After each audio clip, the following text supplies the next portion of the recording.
আপনার মোবাইলে log in করা ফেসবুক অ্যাকাউন্টের পাসওয়ার্ড আপনি যদি ভুলে যান কিভাবে বের করবেন, যার কারণে আপনি কিন্তু ফেসবুক অ্যাকাউন্টটা অন্য কোনো ফোনেও লগ ইন করতে পারছেন না, কারণ পাসওয়ার্ড ভুলে গেছেন। পাসওয়ার্ডটা কিভাবে বের করবেন বা কিভাবে জানবেন, সম্পূর্ণ নতুন নিয়মটা মাত্র 2 মিনিটের ভিতরে আপনি ইজিলি শিখতে পারবেন। দেখুন, আমার ফোনে কিন্তু ফেসবুক অ্যাকাউন্টটার লগ ইন আছে, এখানে যদি ক্লিক করে জাস্ট ফেসবুক অ্যাকাউন্ট আপনি লাইভ পুরো ফলো করতে পারেন। বাট আমি এই অ্যাকাউন্টের পাসওয়ার্ডটা কিন্তু ভুলে গেছি, যার ফলে আমি এই ফেসবুক অ্যাকাউন্টটা আমি কোনো অন্য মোবাইলে লগ ইনও করতে পারি না, যার কারণে আমার পাসওয়ার্ডটাও মনে নাই। পাসওয়ার্ডটা আজকের ডেটে আপনি কোনো ফরগেট না করে বের করতে পারবেন। প্রথমে ফেসবুক থেকে বেরিয়ে আসুন, ফেসবুক থেকে ডাইরেক্টলি কোনো পাসওয়ার্ডটা বের করতে পারবেন না। কারণটা হলো আপনি ফেসবুকে কোনো অফিসিয়ালভাবে অপশন শো করছে না যেখান থেকে পাসওয়ার্ড জানতে পারবেন। কিন্তু ফেসবুকের পাসওয়ার্ড দেখতে গেলে আপনি যেটা করতে হবে, ফোনের জিমেলটা আপনি ওপেন করবেন।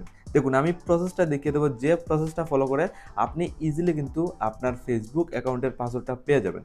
ঠিক আছে, ওপেন করলাম। দেন আমি সাইটের 3Dর অপশানে একটা ক্লিক করব, এইভাবে ইন্টারফেস খুলবে, তারপর নিচের দিকে চলে আসবে। একদম নিচের দিকে আপনি একটা অপশন পেয়ে যাবেন, সেটিং, ক্লিক করবেন। এখানে আপনার দেখুন সমস্ত পুরনো ইমেল আইডি শো করবে, যেগুলো যাবতীয় আপনার যত ইমেল আইডি রয়েছে। এখান থেকে আপনার দেখতে হবে কোনটা অনেক পুরনো, মানে 3-4 বছর বা 5 বছর পুরনো, যেটা আপনার মনে হয় অনেক পুরনো জিমেল আইডি, এই জিমেল অ্যাকাউন্টটা আপনি সিলেক্ট করবেন। কারণটা হলো দেখুন, আপনার পুরনো যেটা একদম পুরনো জিমেল আইডি যেটা আপনার মোবাইলে থাকে, এই পুরনো জিমেল আইডির সাথে কিন্তু ইনস্টাগ্রাম, ফেসবুকের পাসওয়ার্ডটা সেভ থাকে। তার জন্য একদম পুরনো যেটা আপনার অ্যাকর্ডিং যেটা জিমেল থাকে, এটা আপনি জিমেলটা সিলেক্ট করবেন। ঠিক আছে, এইভাবে খুলে আসবে। এখানে আপনার দেখুন, আপনার উপর থেকে অপশন পেয়ে যাবেন manage your Google account, simply click করবেন। অটোমেটিকলি কিন্তু আপনি জিমেলে এন্টার করবেন। এখান থেকে এখানে কিভাবে আপনার ফেসবুকের পাসওয়ার্ডটা বের করবেন দেখতে পারবেন। আপনার যাবতীয় প্ল্যাটফর্মের পাসওয়ার্ড কিন্তু এখানে সেভ থাকে, এই প্রসেসটার সময় আপনি ফলো করে যাবেন।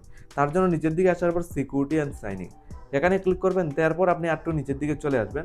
একদম নিচের দিকে আপনি আসার পর পাসওয়ার্ড ম্যানেজার বলে একটা অপশন কিন্তু আপনার সামনে লাইভ প্রুফ শো করবে।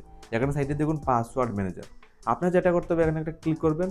আবার দেখুন এইভাবে খুলছে, এখানে বর্তমানে দেখুন ইনস্টাগ্রাম, ফেসবুকের লোগো শো করছে। আপনি চাইলে ইনস্টাগ্রামের পাসওয়ার্ড, ফেসবুকের পাসওয়ার্ড দেখতে পারেন, বাট আমি ফেসবুকের পাসওয়ার্ডটা যেহেতু দেখবো, জাস্ট ফেসবুকে একটা ক্লিক করবো। জাস্ট একটু লোডিং নিয়ে দেখুন আমার সিম্পলি ফেসবুকের পাসওয়ার্ডটা ইজিলি বেরিয়ে গেছে। তো আপনি প্রসেসটা ফলো করে জিমেলে আসবেন, এই ইজি প্রসেসটা ফলো করবেন। এখানে দেখতে হবে আপনার পাসওয়ার্ড সেভ আছে কিনা। আপনার ইনস্টাগ্রাম, ফেসবুক, জিমেলের পাসওয়ার্ড এই জায়গাতে কিন্তু ইজিলি আপনি সেভ পেয়ে যাবেন।